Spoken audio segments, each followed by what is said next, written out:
حتیٰ کہ رمضان المبارک میں ایک رات آتی ہے جس کو لیلۃ القدر کہا جاتا ہے، جس رات قرآن اترا تھا۔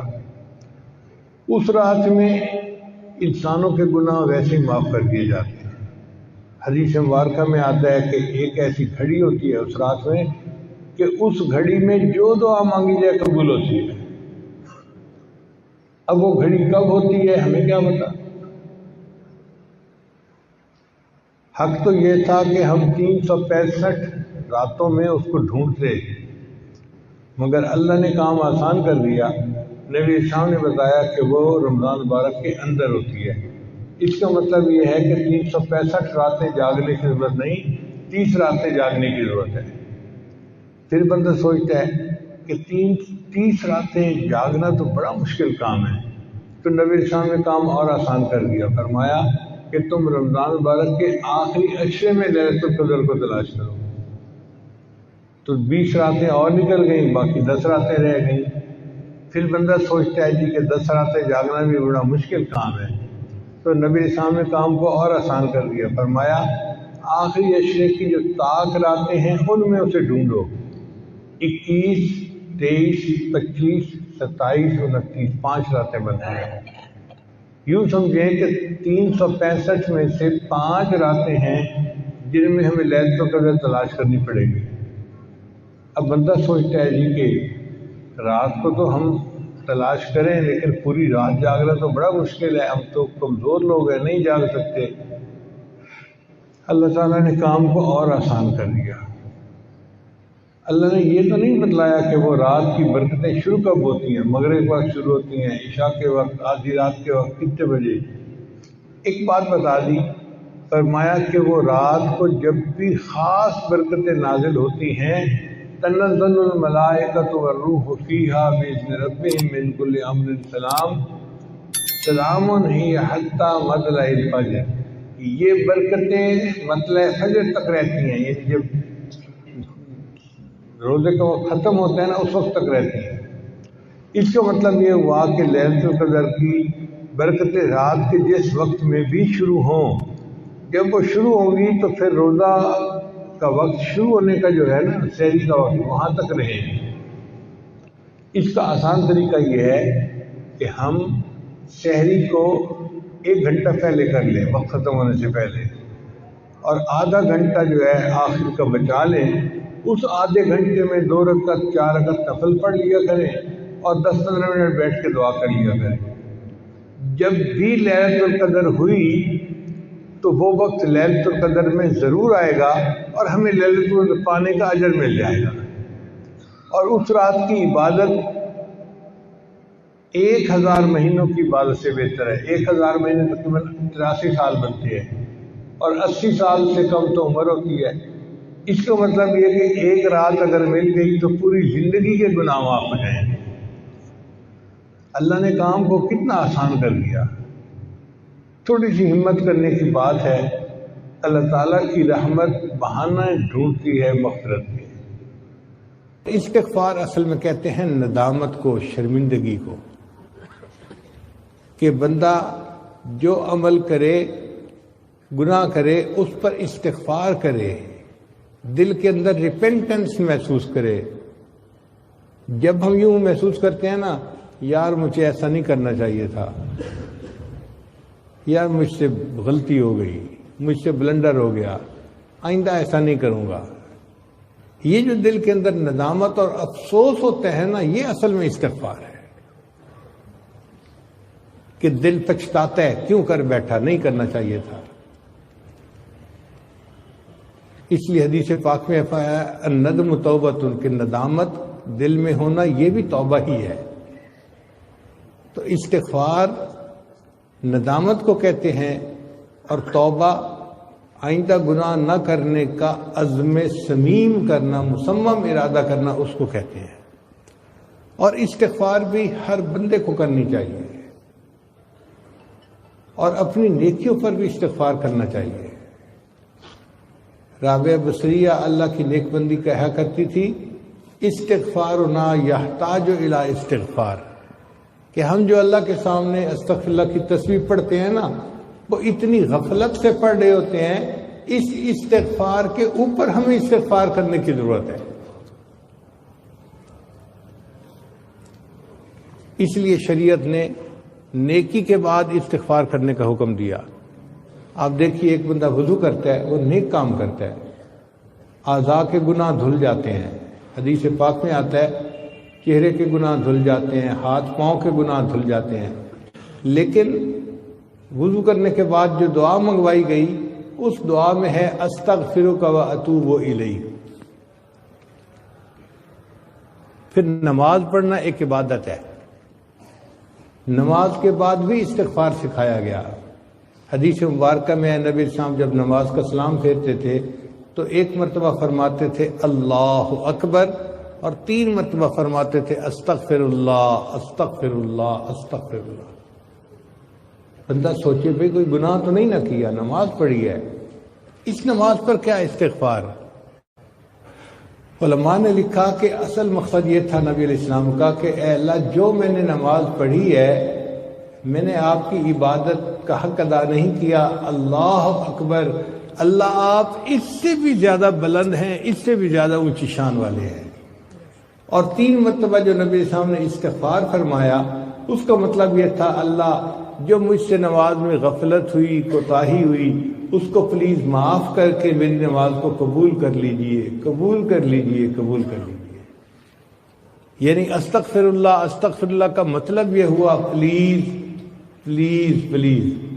اللہ جیسی کیسی نماز پڑھی ہے بس اب آپ اس کو قبول فرما لیجئے.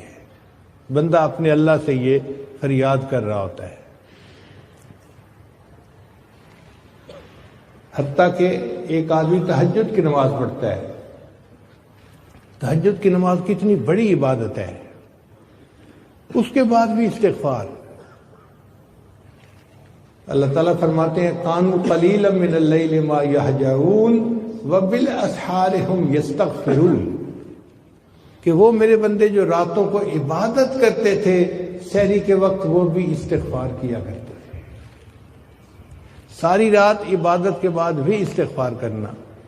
حج کتنا بڑا عمل ہے کہ ایک آدمی اگر حج مبرور کر لے تو رجع کیوم ولدت امہ، حدیث مبارکہ میں ہے وہ اس طرح گناہوں سے پاک ہو کے واپس لوٹتا ہے جیسے اس کے گناہوں سے پاک تھا جب اس کی ماں نے اس کو جنم دیا تھا. اتنا عظیم عمل، اور حج کے بعد بھی استغفار سکھایا گیا. چنانچہ اللہ تعالیٰ فرماتے ہیں کہ جب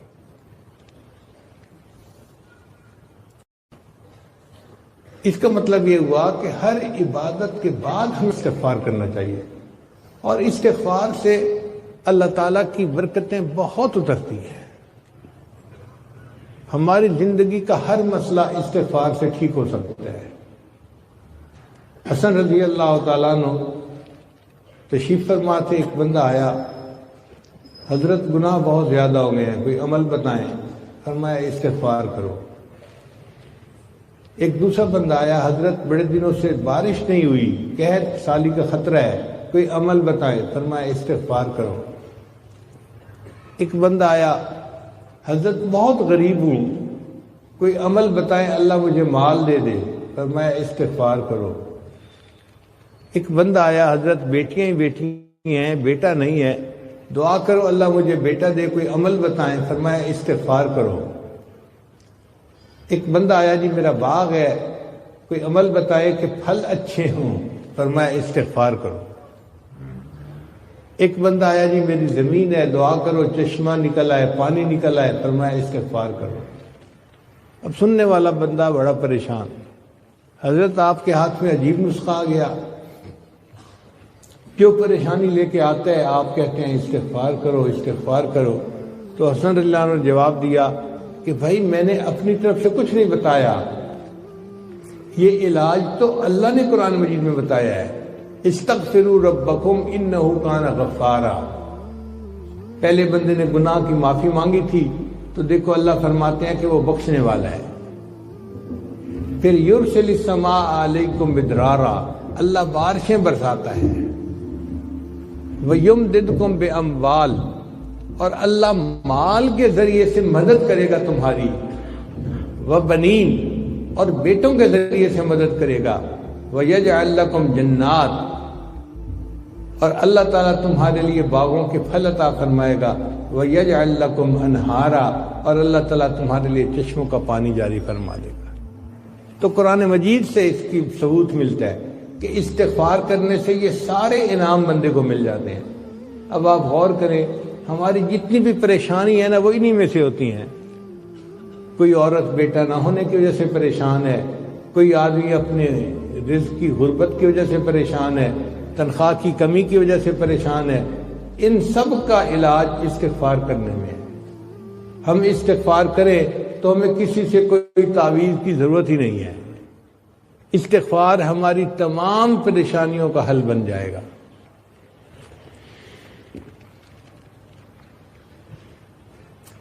استغفار کا ایک فائدہ یہ بھی ہے کہ بندہ مستجاب الدعوات بن جاتا ہے۔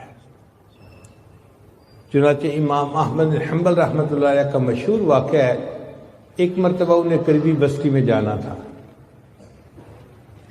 تو امام صاحب نے سوچا کسی کو خادم کے طور پہ کیا لے کے جانا، میں اکیلا چلا جاتا ہوں اور کام کر کے آ جاتا ہوں۔ آپ نے اپنی چھوٹی سی گٹری اٹھائی اور سفر پہ روانہ ہو گئے۔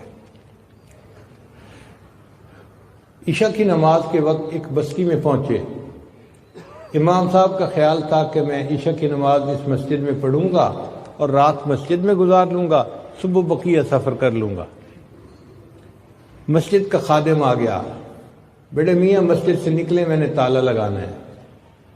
کچھ مسجدیں ایسی ہوتی ہیں نا کہ ان کو تالا لگا دیا جاتا ہے تاکہ نشہ کرنے والے اور چور اچکے قسم کے لوگ مسجد کی چیزیں اٹھا کے نہ لے جائیں۔ وہ بھی اسی طرح کی مسجد تھی جہاں تالا لگتا تھا روز۔ اب امام صاحب حیران کہ میں نے تو سوچا تھا میں مسجد میں رات گزار لوں گا، اور خادم کہتا ہے کہ جاؤ یہاں سے، تو سوچ رہے ہیں بیٹھے ہوئے۔ جب امام صاحب تھوڑا سوچ میں پڑے نا تو خادم غصے میں آ گیا، بڑے میاں میری بات سمجھ نہیں آ رہی، آپ نکلیں یہاں سے ورنہ میں آپ کا سامان اٹھا کے باہر پھینک دوں گا اور آپ کو دھکے دے کے نکال دوں گا۔ امام صاحب بڑے پریشان، یا اللہ آپ مجھ سے خفا ہو گئے کہ آپ اپنے گھر میں مجھے رات قیام ہی نہیں کرنے دے رہے، یہ بندہ مجھ سے اتنا ترشروئی سے بات کر رہا ہے۔